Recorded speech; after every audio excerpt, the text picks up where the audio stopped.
Yun mga abel, good afternoon. Good afternoon sa inyong lahat. Ayan. Kasalukuyan mga nakatambay na yung mga ibon natin. Yan, oh. Habang nakaupo ko dito sa may hagdanan natin. Ayan, oh. Kita niyo yung mga ibon natin. Mga nagpapahinga sila. Naghihintay silang tawagin ko kasi magpapakain na ako mga abel. Oh. Yan yung mga ibon natin dito sa aviary. Ayan.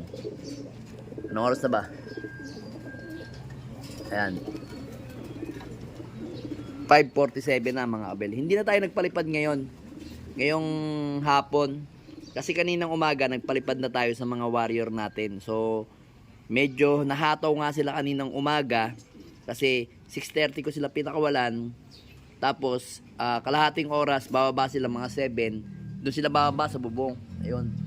Doon sila tapos maya maya konti lilipad na naman sila. Kaya anong nangyari sa kanila parang baba lipad ng umaga. Talagang ngal-ngal sila.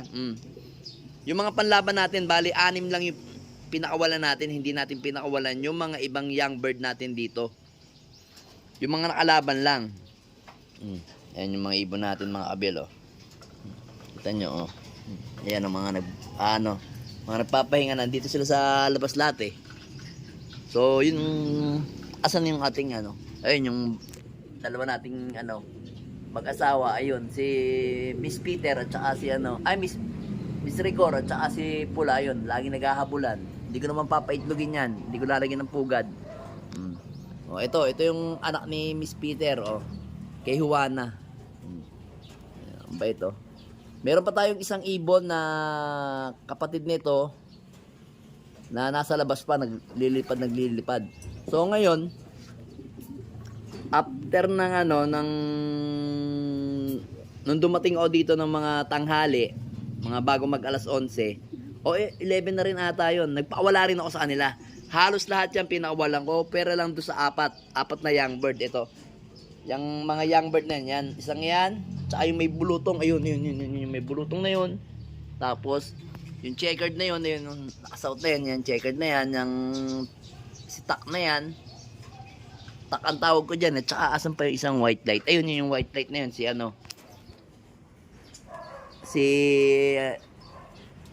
Jose Yap. Ayan, si Jose Yap yan, yung white light na yan. Yan.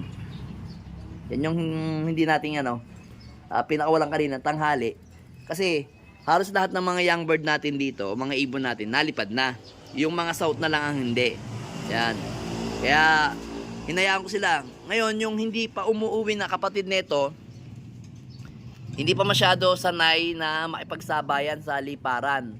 Kumbaga, ang alam niya pa lang is lilipad pero baba kung saan.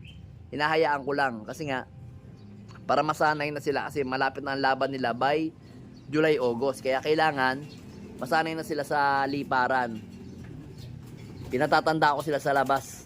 Tapos ngayon, nung pagpasok na yung mga ibon natin na yan, after nila kumain, pinakawalan naman natin yung checkered na yun. Yung checkered na yun, at saka si Jose Yap.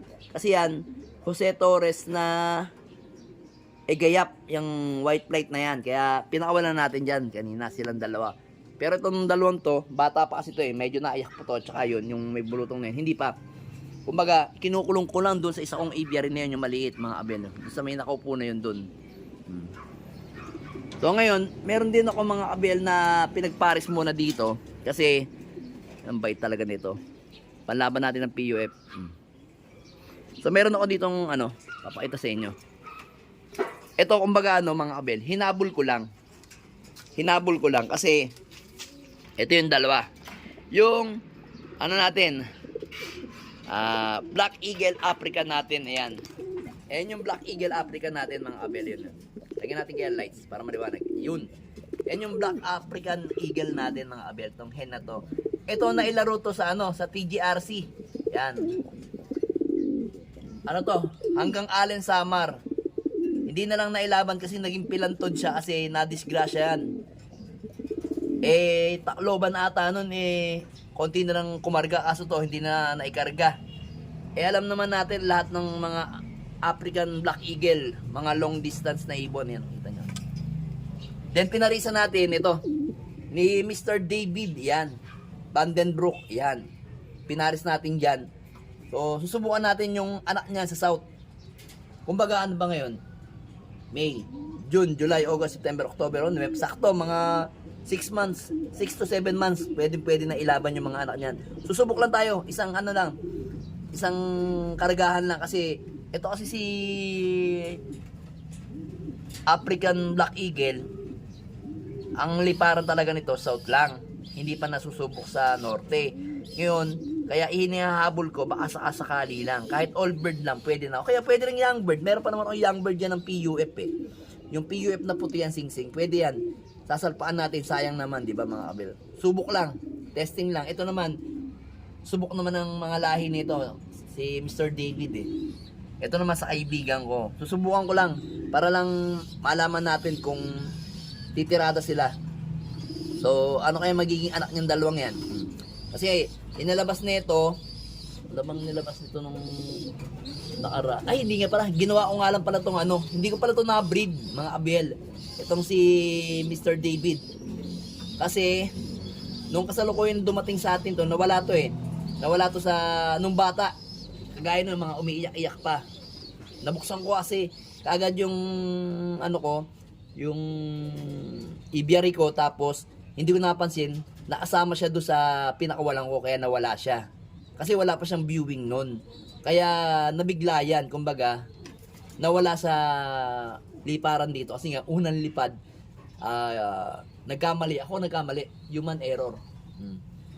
Tapos ngayon ginawa ko munang sitter, dalawang yan. Bale ito yung nagpisa sa natin, isinali natin sa Kalapatids OLR. Yan yung nagpisa. Yan. Tapos ano pa bang pinisahan niya? Alam ko meron pang pinisa to bago yun. Basta alam ko nakadalawang clutch tayo dito. Ginawa muna talaga natin sitter para pinaedad muna natin. Ngayon, ang pahinga nito is mga halos nasa kulang magdadalawang buwan na. Hindi, tama. Tama. Kulang kulang isang buwan mahigit na pala. Eto, ang tagal na sa atin nito, hindi pa natin nagagamit. Napagdesisyonan ko kasi sabi ko, ba't parang sumasagot na tong itim na to? Sabi ko si Black Eagle. Kasi dinikitan ko yun dun Dinikit ko dito yan ng mga abel dito sa kabila. Yan. Dito mga abel. Dinikit ko yan dito, yan. Dito. Yan, dito sa natin. Dalawang yan. Nandito si Black Eagle, nandito si Mr. David. Ngayon, napansin ko, namamara ko to, nagtatawag na to. Ito naman, lumalapit na, dumidikit na doon. Kaya sabi ko, pwede ko nang pagparisin. Yan. Kaya ito. Tingnan natin kung anong kalalabasan nila. Kung maglalabas ng black check talaga o yung ganitong kulay, Black Eagle. Sana Black Eagle ang ilabas nila, mga kabel. Kasi ito naman, mga black check ang nilalabas nito siguro Kasi yung kapatid niya na pumarte natin ng 80,000 sa Patibayan, checkered naman yun. Pero ito, ang pinaka magulang talaga nito, nanay, dark check yan, ganyan. Ganyang itim, ganyan na itim, nanay niyan. Kaya sana maglabas ng Black Eagle na ganun ang kulay ng ibon natin yung magiging young bird nila para masubukan natin. Kaabang-abang mga kabel, kahit ako na-excite ako sa mga ilalabas na mga ibon na to. Alright, let's go!